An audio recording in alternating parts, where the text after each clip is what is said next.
Sometimes it just comes to me. So, I have been informed that over the last few weeks, maybe I've been a little too depressing. My expectations of people, I've been letting us know that we have some responsibility in this relationship with God. It's not just ours. And I've also been told that maybe I've gone on a little longer than I should, the worship service as a whole. And that the people in St. Johnsbury are used to an hour, not an hour and 10 minutes or an hour and 15 minutes. Communion may be a little longer, but it's communion, so shut up. So, I'm going to give you the happy, abridged version of what I was going to say today. Your job is to let everybody know that wasn't here that they missed the happy and abridged version, so they should shut up. Parable of the Sower. Anybody that's familiar with it, especially from Luke's perspective, after what Kathy read, there's a couple of verses, and then Jesus goes on to explain the parable of the sower. What all the parcels of land are that the seeds go on and all that. Quite frankly, I don't care what Jesus said, because we're going to look at it from a little different perspective than Jesus had. I did a little studying this week, and what I discovered was that broadcasting the seeds, just walking out in the field and throwing, that's what they did. They didn't dig straight little rows and plant seed by seed by seed, then cover them up and take care of them. They went to a big field and they just threw the seeds out there. Now that being said, it wasn't without preparation. They had two different kind of hoes that they would use. They first had a big wide blade one that would basically just break up the dirt. Get it as fine as possible. Then once that was done, and all the rocks were taken out and it was made as plantable as possible, then they went out and they sowed their seeds, broadcast their seeds, threw them out into this piece of property that they had prepared.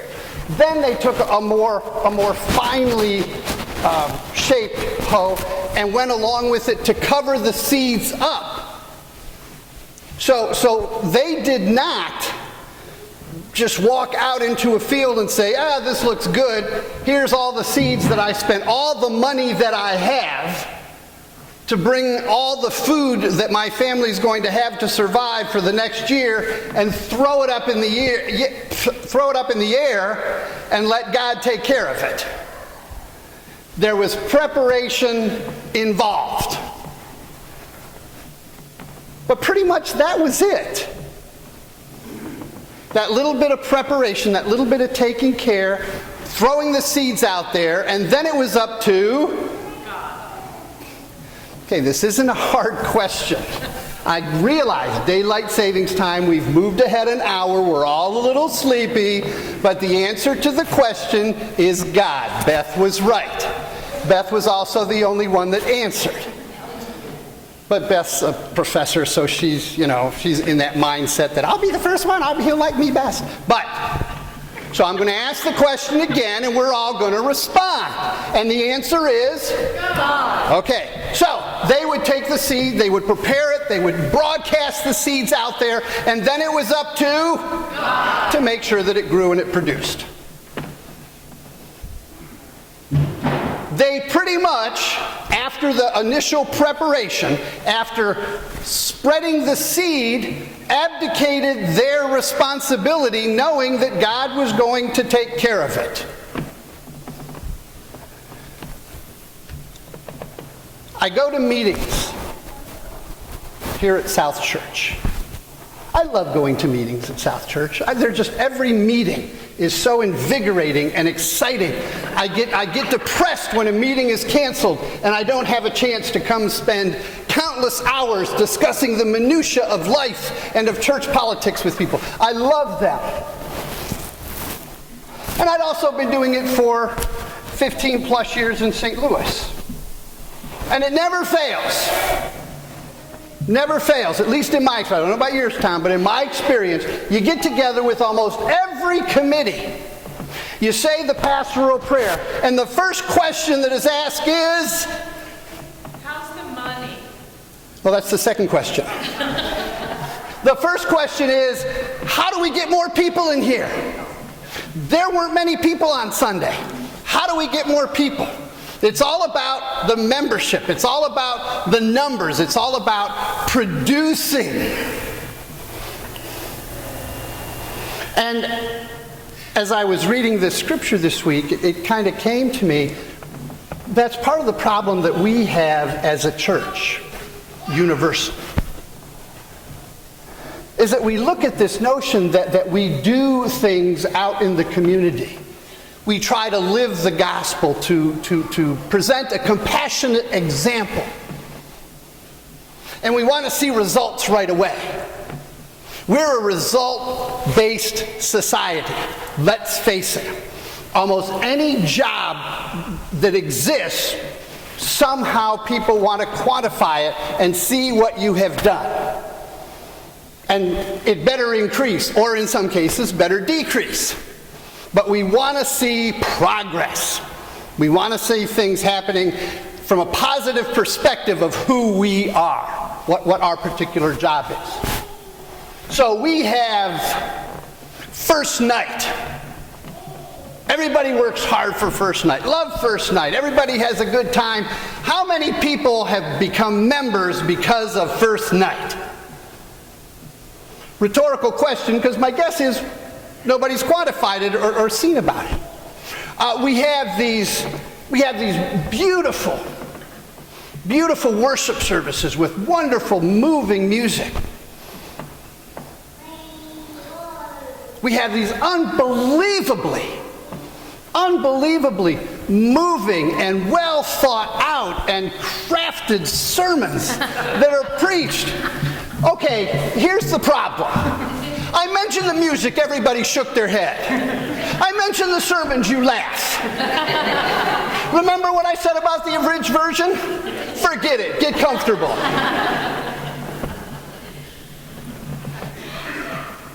You know, we do stuff expecting results, when in reality, we as Christians, not as members of specific churches, congregations, or denominations, but we as Christians are charged with sowing the seed.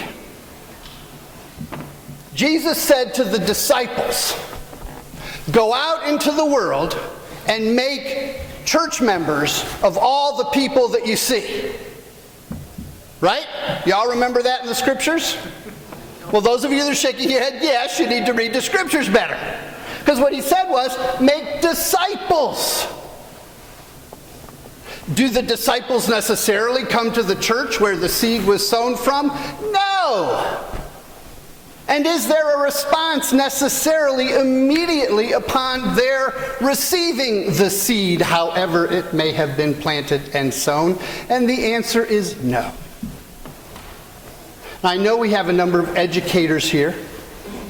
We have a number of people who are parents. And you know, if you've dealt with young people at all, that it is one of the most thankless jobs that God ever created, even if they're your own children. And there have been many nights, when I gave thanks to God that we were not a species that was created that ate our young.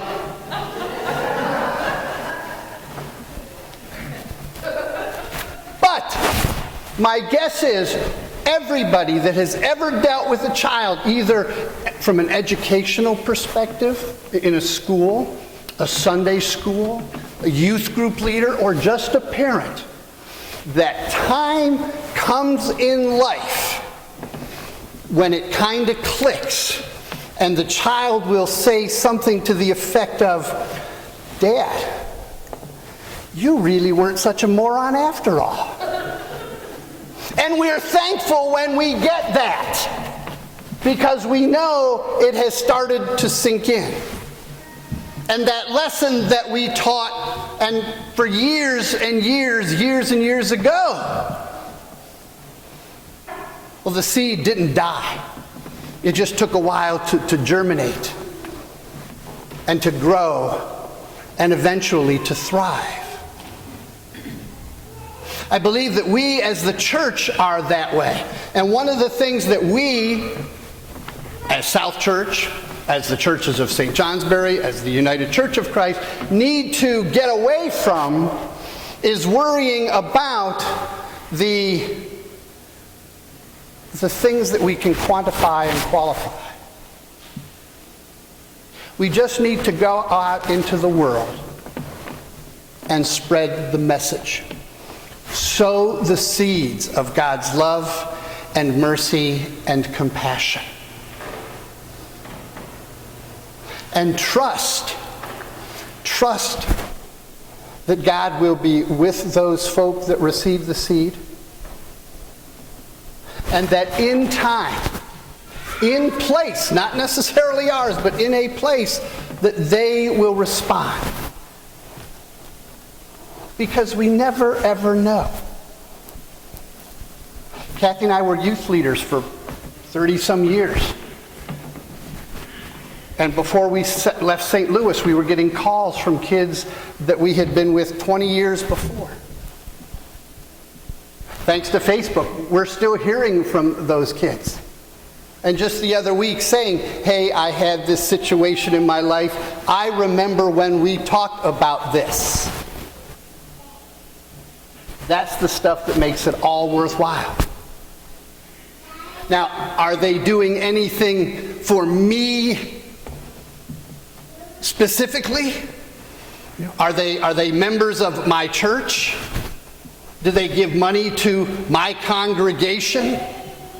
Do they do anything that I can show people and say, look, I did this? No.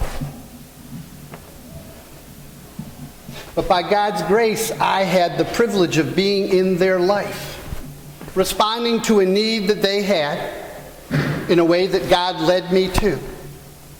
And 20 years later, it made sense. I think that's what we need to be more about.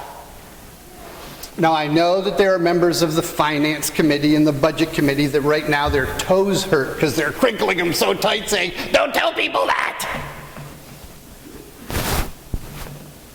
But as God takes care of the seeds that are sown in the field, so too will God take care of us if we trust.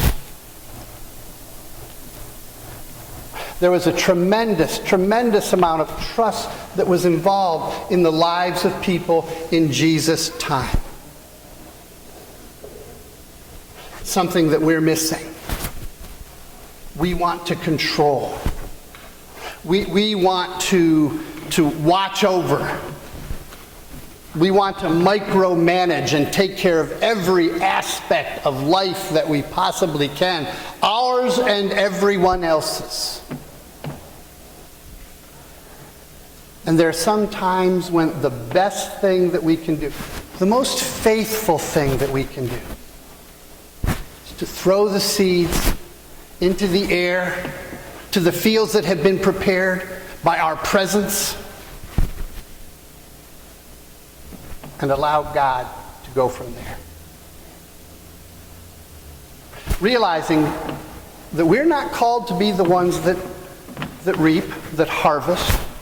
We're not even called to be the ones that nurture. All the parable says is, a sower went out and sowed in the field. An unbelievable act of faith on that individual's part. So might we have the strength, have the courage to live the faith that we've all expressed here this morning through song and prayer. might we just sow the seeds of God's love and compassion and trust in God.